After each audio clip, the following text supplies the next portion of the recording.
देखिए, मैंने ये डिमांड इसलिए किया क्योंकि प्रधानमंत्री ने देश को ये कहा था चीन की फौज ना घुसी हुई है भारत की टेरिटरी में, ना कोई है वहां पर, ना कोई घुसा हुआ है। और ये जो प्रधानमंत्री ने देश को ये बात बताई थी ये झूठ साबित हुई, क्योंकि चीन आज भारत के LAC के अंदर बैठा हुआ है, भारत के टेरिटरी में बैठा हुआ है। और इसीलिए चीन डेप्सांग डेमचौक से नहीं हट रहा है, वहाँ उसकी PLA की फौज है। इसीलिए अरुणाचल प्रदेश में भारत की टेरिटरी में चीन कई परमानेंट स्ट्रक्चर्स के गांव बना चुका है। तीसरा, अमेरिका खुद कह रहा है, उनकी रिपोर्ट है कि चीन यहाँ पर ऐसा कर रहा है। तो हमारा बोलना ये है कि क्योंकि मोदी सरकार इस पर कुछ नहीं बोल रही है और ये इनकी डेलिबरेट खामोशी है, जिसको अंग्रेजी और डिनायल है, तो हम ये इस बात का डिमांड करते हैं कि अब जब लोकसभा का विंटर सेशन होगा, इसमें एक पूरी डिबेट होनी चाहिए। चीन की फौज जो भारत की टेरिटरी में बैठी हुई है, और दूसरी बात यह है कि ऑल पार्टी डेलीगेशन को सरकार उन मुकामात पर लेकर जाए जहां पर चीन की फौज बैठी हुई है। हाँ, हम जाने तैयार है, मैं तो जाने तैयार हूं, लेके जाइए, हम देखना चाह रहे हैं, ताकि हम अपनी सॉवरेनिटी को उसका वहां पे उसको बरकरार रख सके। और तीसरी बात यह, अगर सरकार पार्लियामेंट लोकसभा में उस डिबेट के लिए अगर ये कहती है कि नहीं, ये नेशनल सिक्योरिटी का मसला है, डिबेट नहीं हो सकती है, तो लोकसभा के रूल 248 के तहत एक सीक्रेट सिटिंग हो सकती है, जिसको कोई मीडिया के लोग नहीं रहेंगे, कोई नहीं रहेंगे, आप वो डिबेट करवाइए।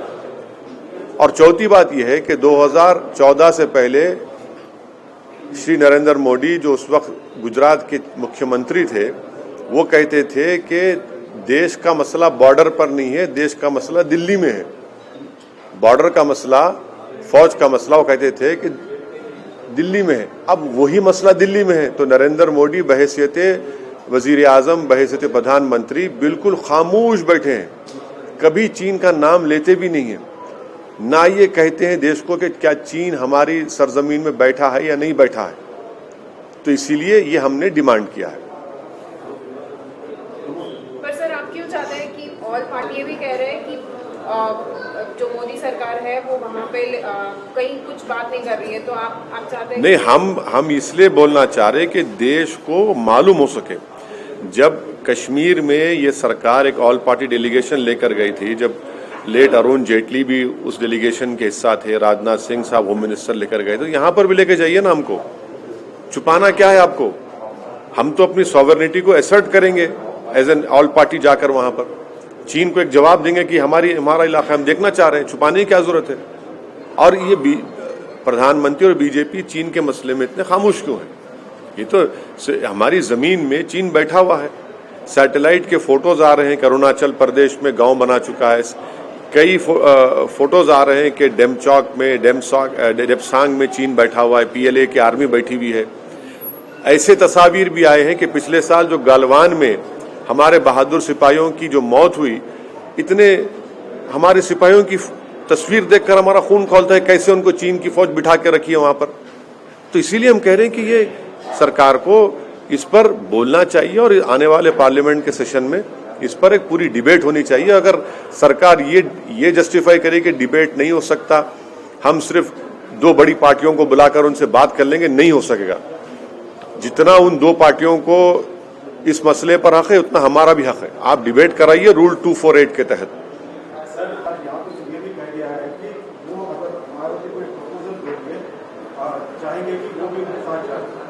देखिए, मैं अपनी पार्टी की स्ट्रेटेजी के बारे में या अपनी पार्टी के बारे में बात कर सकता हूं। किसी और पार्टी के उनके नेता के बारे में उन्होंने इस तरह का जो बयान दिया, वो जस्टिफाई करेंगे, वो बोलेंगे। मैं तो प्रिवी नहीं हूं।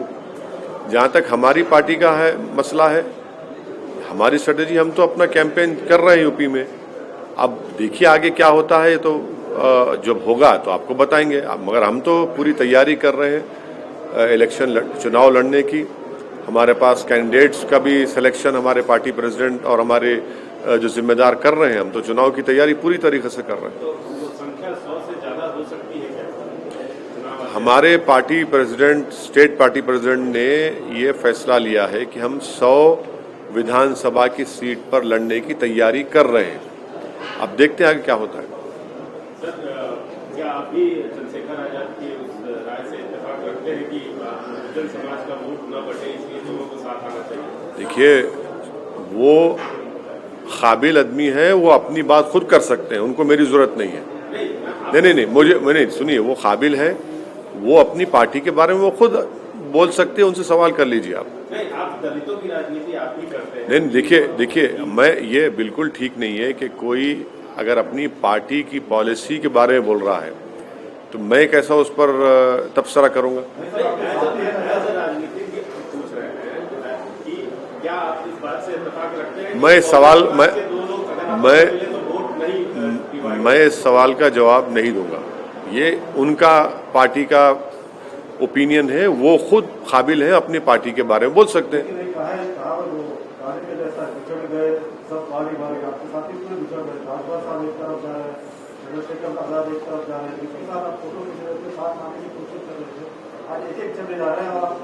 अरे भाई, चले जा रहे हैं तो हम तो मैदान नहीं छोड़ा, हम तो खड़े हुए हैं।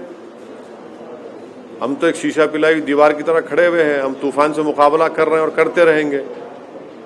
हम मैदान कहाँ छोड़े, हम तो खड़े हुए हैं, मुकाबला कर रहे हैं बीजेपी से। हमारा आज भी वही इरादा है कि हम ये नहीं चाहते कि दोबारा उत्तर प्रदेश में बीजेपी की सरकार बने और योगी आदित्यनाथ दोबारा उस प्रदेश के मुख्यमंत्री ना बने। आज भी हमारी कोशिश वो है, हम पूरी कोशिश कर रहे हैं, अपना काम कर रहे हैं। तो सर, सियासी दल वहाँ पे मजबूत है, उनके साथ हाथ क्यों नहीं मिला? देखिए, अब हाथ किससे मिलेगा या गले मिलेंगे या क्या क्या मिलेंगे, ये तो वक्त बताएगा। नहीं, बीजेपी को आप रोकने की बात कर रहे थे, तो जो वहाँ पे सियासी रूप से मजबूत पार्टियां हैं, जैसे हम तो आप हमको मजबूत क्यों नहीं समझ रहे हैं? ये आपको करेक्ट करना चाहिए। वक्त बताएगा किससे हमारा अलायंस होगा नहीं होगा। सर, योगी जी कैराना में मुजफ्फरनगर का दंगा या कैराना का पलायन, ये हमारे लिए पॉलिटिकल इश्यू नहीं बल्कि देश की आन बान शान का मुद्दा रहा है। और उन्होंने ये भी कहा कि मोदी जी ने धर्म चक्र के घुमा दिया। जो पहले मंदिर जाने में कतराते थे वो आज बड़ा बड़ा तिलक लगाकर घूम रहे हैं, जैसे यही सबसे बड़े हिंदू है। यही एकता की ताकत है। देखिए, देश, सबसे पहली बात तो यह है कि मुख्यमंत्री योगी आदित्यनाथ जो उन्होंने शपथ ली है कॉन्स्टिट्यूशन पर, संविधान पर, वो हम उनको ये कहता है कि आप सबसे बड़े इंडियन बनेंगे। आप इंडियन बनेंगे सबसे पहले। आप एक स्ट्रांग इंडिया क्रिएट करेंगे, आप एक स्ट्रांग यूपी क्रिएट करेंगे।